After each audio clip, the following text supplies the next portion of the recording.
If the rain is one drop, it is millions cascading from a continent sky. It washes everything anew, bringing life as it trickles down into the ground below. And in this holy union of water, air, and earth, life begins from its very ashes. There's a sense of being alive, the smell of a promising tomorrow, the sound of a renaissance, and the vision of the bright days ahead. The rain brings a richness to each hue. The browns deepen in a way that soothes our hearts, bringing a steadiness to our souls.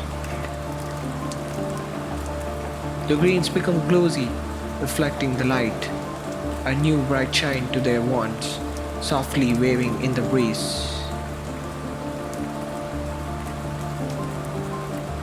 The rain brings a freshness, each drop a heaven-given gift for each part of creation.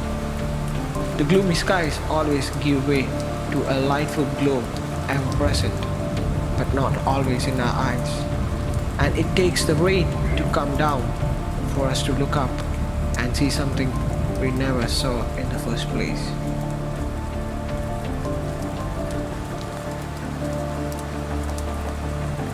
Rain in its first feel is when nature gives us its bountiful blessing, and all we have to do is embrace it in its most beautiful form.